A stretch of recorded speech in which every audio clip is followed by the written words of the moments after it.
నియోజకవర్గం టీడీపీకి కంచుకోట. 2009లో నియోజకవర్గం ఏర్పడ్డ తర్వాత ఒక్కసారి మాత్రమే టీడీపీ అక్కడ ఓడిపోయింది.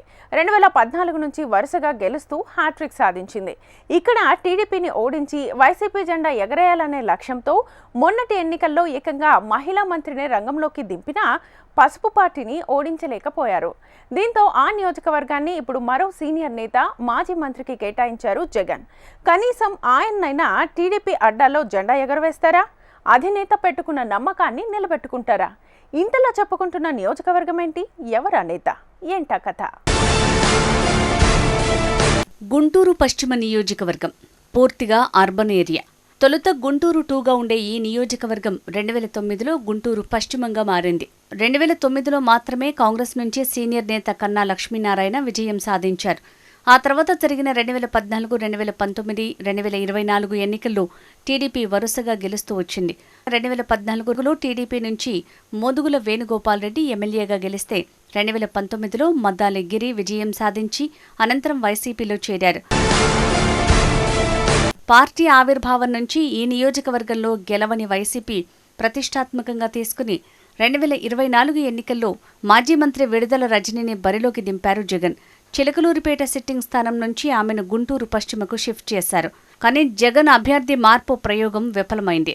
కూటమి హవాలో విడుదల రజనీ కూడా పరాభవాన్ని చవిచూశారు. టీడీపీ నుంచి తొలిసారి ఎన్నికల్లో పోటీ చేసిన మాధవి చేతిలో ఓడిపోయారు విడుదల రజనీ.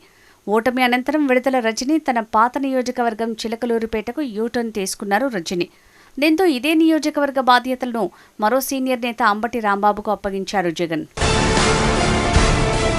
2014లో సత్తెనపల్లి నుంచి గెలిచిన అంబటి రాంబాబు ఇప్పుడు గుంటూరు పశ్చిమ సమన్వయకర్తగా వ్యవహరిస్తున్నారు. ఇక్కడ సామాజిక సమీకరణాల్లో భాగంగా అంబటికి ఈ నియోజకవర్గం అప్పగించారు. అయితే పూర్తిగా టీడీపీకి పట్టున్న నియోజకవర్గం కావడంతో అంబటికి ఇది సవాల్గా మారుతోంది. పార్టీలో సీనియర్ నేత అయినా ఇక్కడ రాజకీయం మాత్రం పూర్తిగా డిఫరెంట్. మంచి వాగ్దాటిగా అంబటికి గుర్తింపు ఉన్న నియోజకవర్గంలో పార్టీ సమన్వయం కష్టమేనట. ఇదే నియోజకవర్గం నుంచి వైసీపీకి 2 ఎమ్మెల్సీలు ఉన్నారు. అయితే నియోజకవర్గంలో ఎవరు కొత్తగా బాధ్యతలు తీసుకున్నా వారి నుంచి సహకారం ఉండదట. నియోజకవర్గం పైన పూర్తి అవగాహన ఉన్న అంబటి ఇప్పటికే పార్టీ శ్రేణులతో సమావేశమయ్యారు. పార్టీ కార్యక్రమాలను సమిష్టిగా నిర్వహిద్దామని పిలుపునిచ్చారు. ఐక్యంగా పనిచేద్దామని కోరారు. ఈ నియోజకవర్గం పూర్తిగా అర్బన్ ప్రాంతం. ఇక్కడ టీడీపీ నుంచి కేంద్ర మంత్రితో పాటు జిల్లాకు చెందిన పార్టీ ముఖ్య నేతలంతా ఇదే నియోజకవర్గంలో ఉంటారు. అదే సమయంలో జనసేన నేతలు ఉన్నారు. బీజేపీ ముఖ్య నేతలు ఇక్కడి నుంచే జిల్లా రాజకీయం చేస్తారు. ఇక వైసీపీ క్యాడర్ కన్నా నేతలు మాత్రం ఎవరి వర్గం వారిది అన్నట్లుగా వ్యవహరిస్తారు. అంబటికి ఈ నియోజకవర్గం అప్పగించడం ద్వారా జగన్ పెద్ద బాధ్యత అప్పగించారు. ఎన్నికలకు ఇంకా 4 సంవత్సరాల సమయం ఉంది.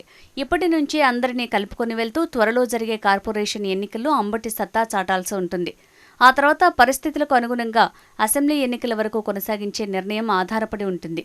దీంతో అంబటి ఈ పరీక్షలో ఎంతవరకు సక్సెస్ అవుతారనేది కీలకంగా మారుతోంది.